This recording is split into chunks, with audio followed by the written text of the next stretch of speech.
इन दिनों राम मंदिर पर सियासत चरम पर है। राजनीतिक दल कभी राम मंदिर प्राण प्रतिष्ठा का निमंत्रण अस्वीकार करते हैं तो वहां जाने का सोशल मीडिया पर लेटर जारी कर सुर्खियां बटोरने का काम कर रहे हैं। इतना ही नहीं, प्राण प्रतिष्ठा कार्यक्रम में जाने से इनकार करने वाली पार्टी जब अयोध्या पहुंचती है तो वहां पर कांग्रेसी नेता अपनी पार्टी का झंडा लहराते हैं। तभी कुछ राम भक्त इनसे नाराज होकर पार्टी का झंडा फाड़ देते हैं। इसी बात से नाराज होकर कन्नौज के पूर्व कांग्रेसी जोनल प्रवक्ता मीडिया को भाजपा ब्रांड बता रहे हैं। आखिर पूर्व कांग्रेसी जोनल प्रवक्ता विवेक नारायण मिश्रा ने क्या कहा, आप खुद सुन लीजिए। ये झंडा तो सबको मालूम है कि किन लोगों ने फाड़ा है, और ये झंडा उन्हीं लोगों ने फाड़ा है जो राम जी का झंडा उठाए घूम रहे हैं कि राम हमारे हैं। तो ये सवाल उनसे होना चाहिए था कि क्या ये राम जी के आदर्शों के अनुरूप है क्या? आप किसी विचारधारा को या किसी विचारधारा के प्रतीक को आप कुचलना चाहते हैं क्या? न ही तो लोकतंत्र के अनुसार बात है ये, न जमहूरियत के हिसाब से है, और ना ही राम जी के आदर्शों की है।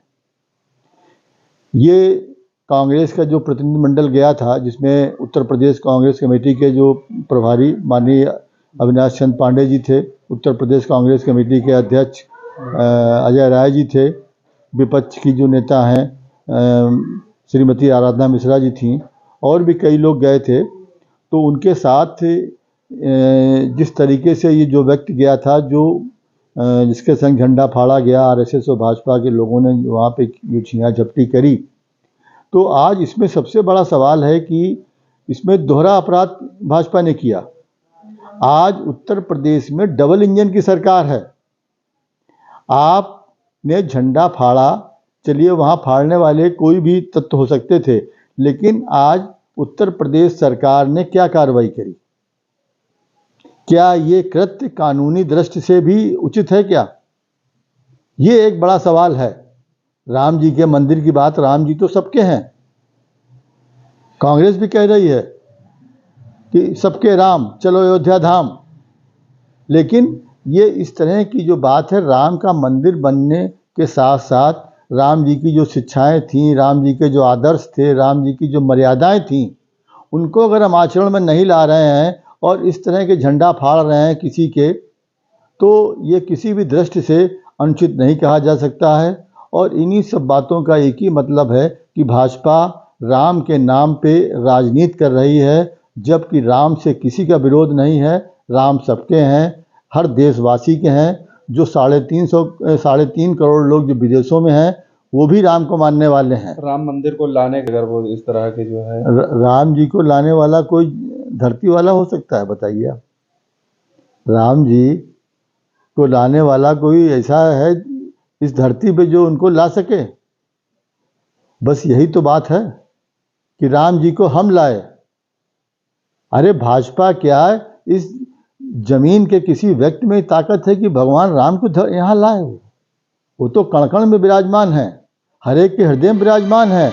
और उस पर भाजपा दावा अगर कर रही है तो ये दावा से ही साबित होता है कि आधे अधूरे मंदिर में प्राण प्रतिष्ठा होना या चारों शंकराचार्य का न शामिल होना, ये साबित करता है कि इतना बड़ा आयोजन था जिसको आज और अच्छा बनाया जा सकता था, उसको भी भाजपा ने 24 के चुनाव के खातिर एक विवाद में डाल दिया। आज जिस समय सुप्रीम कोर्ट का फैसला आया था, उस सुप्रीम कोर्ट के फैसले के बाद जो भी इसमें लोग आगे थे, भाजपा थे जो थे, उनको सारे दलों को बुला के, सारे धार्मिक संगठनों को बुला के एक बैठक बुलानी चाहिए थी और एक तालमेल से, एक सबके उससे एक मंदिर का निर्माण होना चाहिए था। वो भाजपा ने नहीं किया, क्योंकि उनका वही परसेप्शन बनाने की कोशिश है कि राम हमारे केवल हैं, और जो हमारे हिसाब से हमारी तारीख पे मंदिर ना आए, जो हमारे हिसाब से काम न करे, वो ना हिंदू है ना राम को मानने वाला है। इस परसेप्शन की लड़ाई ही हमारे नेता माननीय राहुल जी लड़ रहे हैं, और उन्होंने इसके लिए 14 जनवरी से भारत जोड़ो न्याय यात्रा निकाली है। एक सोशल मीडिया पर वीडियो और वायरल हो रहा है, इसको किस तरह से देखते हैं? देखिए, ये आज डबल इंजन की सरकार है। अगर किसी भी दल की राम मंदिर का आयोजन है, अयोध्या का आप जिक्र कर रहे हैं, एक बात है, लेकिन अगर न राम मंदिर का आयोजन हो किसी भी शहर में, अगर कोई किसी की बैनर पोस्टर फाड़ता है तो ये डबल इंजन की सरकार क्या कर रही है? ये कानून व्यवस्था का भी मामला है ये। नहीं तो विपक्ष हमारे में हो सकता हो भ्रष्ट नेता बैठे हुए हों, इसलिए खामोश है क्या विपक्ष? देखिए, विपक्ष अगर खामोश होता, आज पिछले 9 सालों में, मैं याद दिला दूं आपको, आप विपक्ष की बात कर रहे हैं तो कांग्रेस में हमारे नेता माननीय राहुल गांधी जी ने जितना एक मजबूत विपक्ष की भूमिका निभाई है, उनकी सांसदी भी गई, उन्होंने लंबी लड़ाई लड़ी, सत्य की जीत हुई और वो संसद में दोबारा वापस आए। जिस तरह उनका बंगला खाली करवाया गया, वो भी एक नज़ीर था, आनन फानन। आज विपक्ष अगर आवाज़ न उठा रहा होता, कांग्रेस आवाज़ न उठा रही होती, तो आज राहुल गांधी जी, हमारे बहादुर नेता, इतनी सर्दी में लोग जब एसी में बैठे हुए हैं, बंद कमरों से राजनीति कर रहे हैं, तो वो सड़कों के ऊपर निकले हुए हैं 6200 किलोमीटर की यात्रा पे 14 जनवरी से।